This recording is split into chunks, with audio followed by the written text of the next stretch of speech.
Have you ever felt like there are two of you? There's the you that you post online, the one that goes to work, smiles at the right times, keeps it all together, your social mask, your persona, and then there's the other one, the one that wakes you up at 3 a.m. with a tidal wave of anxiety, the one that whispers you're not good enough, that you're a fraud, that you're going to ruin everything. The one that sabotages your relationships, craves the thing you know will hurt you, and seethes with a rage you can't explain.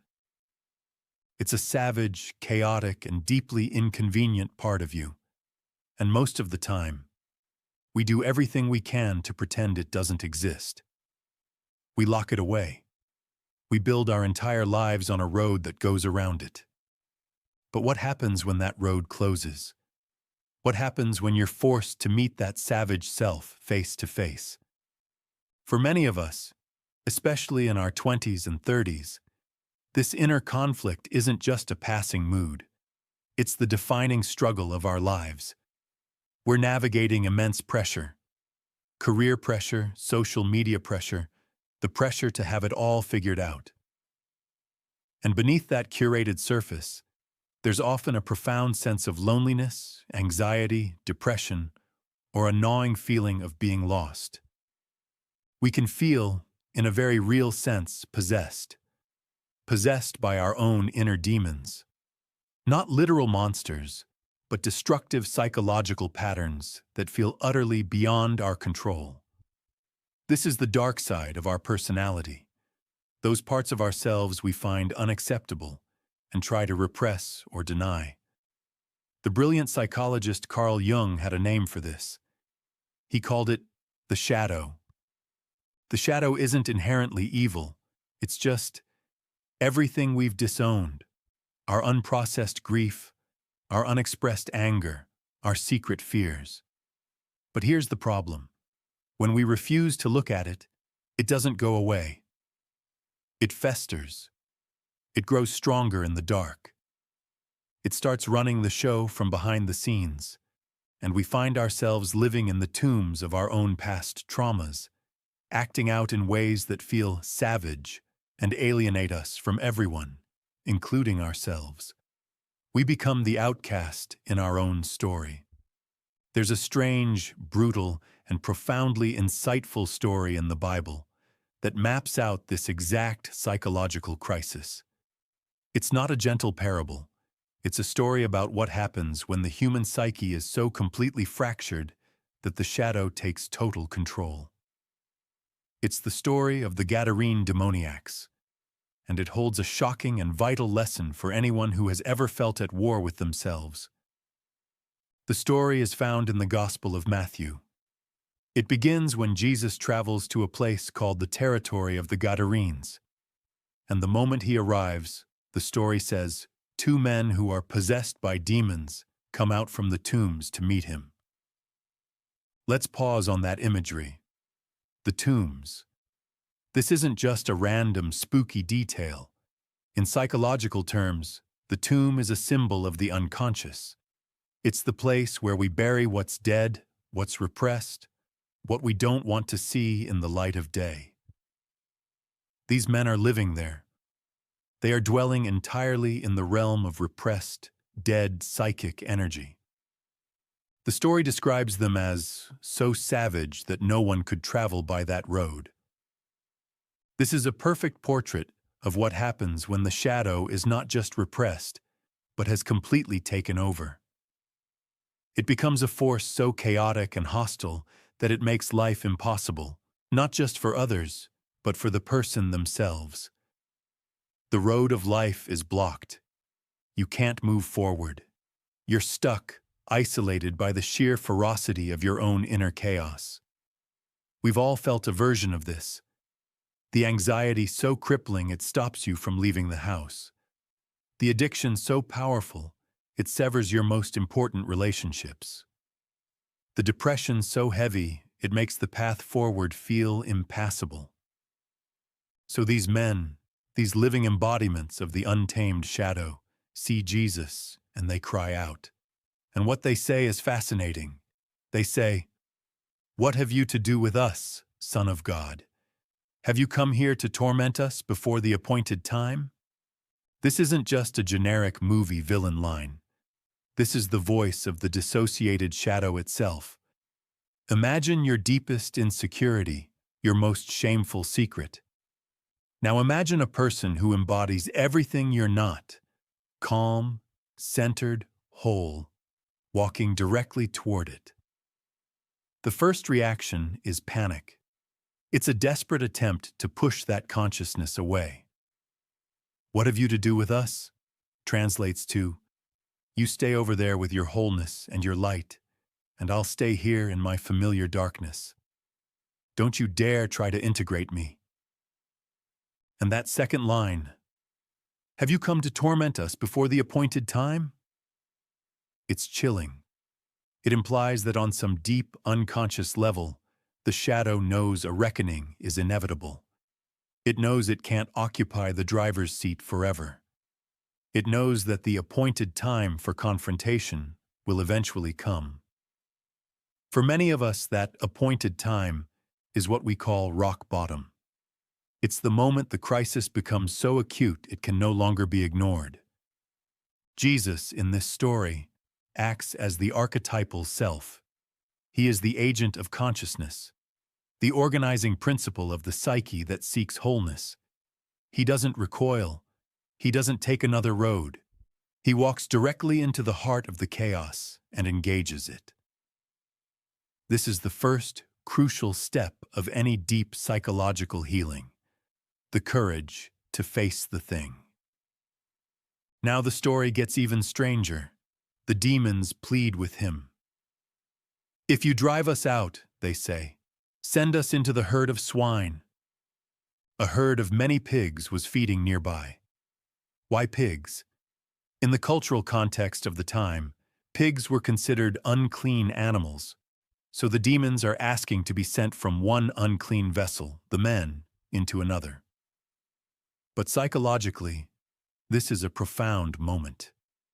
The destructive energy, this legion of chaos, needs a place to go. It has to be externalized before it can be truly understood and dealt with. Think about it. When you finally go to therapy, what's the first thing you do? You take all the chaos that's been swirling inside you, and you give it form. You put it into words. You project it out into the room so you and the therapist can finally look at it. You are symbolically sending your demons into a vessel. You are making the unconscious conscious. Jesus says one word: go. And the demons come out of the men and enter the swine. What happens next is a vision of pure, uncontained chaos. The entire herd of pigs rushes down a steep bank and straight into the sea, where they drown. This is what raw, unconscious shadow energy does when it's unleashed without a container. It is pure, self-destructive impulse. It doesn't think. It doesn't plan. It just runs headlong toward oblivion. By granting the request, Jesus provides a terrifyingly clear demonstration of the very force that had been possessing the two men. He shows everyone, the men, the townspeople, and us, the true nature of this energy and its ultimate destination: self-destruction. The men are saved precisely because this energy is no longer using their bodies as its vehicle. The healing is accomplished. The men are, for the first time, free. They are no longer possessed. Their journey towards integrating these darker parts of themselves can now begin, but the possession is over. But the story doesn't end there. In fact, the most challenging part, the part most relevant to our modern lives, comes next. The swineherds, understandably panicked, run back to their town and report everything about the pigs and about the healed men. The story says, "Thereupon the whole town came out to meet Jesus." You would expect a parade, right? You'd expect them to celebrate. These two men who had terrorized the region, who were living in a state of unimaginable suffering, are now healed, cured, whole. It's a miracle. But that is not what happens. The story ends with this line: "And when they saw him, they begged him to leave their district." They asked him to leave. Why? Because healing is disruptive. Healing is messy. And sometimes, healing has a cost that people are not willing to pay. The townspeople looked at the situation, and they saw two things: two formerly crazy men who were now calm, and a massive economic loss in the form of an entire herd of dead pigs. And they decided the cost was too high. They preferred the devil they knew, the contained chaos of the two madmen living on the outskirts, to the terrifying, unpredictable, and costly power of transformation that Jesus represented. They projected their fear onto the agent of healing. They couldn't handle the confrontation with the raw, archetypal energy that had been unleashed. It hit too close to home. It was too real. And so they chose their fragile stability over profound healing. They chose the status quo over salvation. And this, right here, is the story's final, brutal warning to us. When you finally decide to confront your shadow, when you go to therapy, when you join a 12-step program, when you end the toxic relationship, when you quit the soul-crushing job, you are bringing your herd of pigs to the cliff's edge. You are unleashing chaos, and it will be disruptive. It might upset your family dynamic. It might scare your friends who were comfortable with the you that didn't rock the boat. They may look at the messy, unpredictable process of your transformation, and just like the townspeople, they might beg you to stop. They might, in 1,000 subtle and not-so-subtle ways, ask the healing part of you to please leave their district. Even more insidiously, a part of you will be that townsperson. The part of your ego that is comfortable in its misery, that is terrified of the unknown, will see the cost of true change, and it will beg you to go back to the tombs. It will tell you that the familiar pain is safer than the chaos of rebirth. This ancient story presents us with a choice. It's a choice we face every single day. Will you be the townspeople? Will you prioritize a fragile, comfortable numbness over the messy, costly, and terrifying process of becoming whole? Will you ask the agent of your own healing to leave because you're afraid of losing your pigs? Or will you be the demoniac? Not the possessed version, but the healed one. The one who has seen the face of their own chaos and survived. The one who has stood by as their self-destructive impulses rushed into the sea. The one who is finally, miraculously, free. The path to integrating your shadow and finding your true self isn't a clean, gentle, or predictable process. It is often savage. It requires you to walk a road no one else wants to travel, to face what everyone else, including a part of yourself, is terrified of. But this story promises us that on the other side of that confrontation is not torment. It's liberation. It is the beginning of a life lived not in the tombs of the past, but in the light of a whole and integrated self. Don't be afraid of the chaos. Don't fear the cost. Your wholeness is worth more than all the pigs in the world.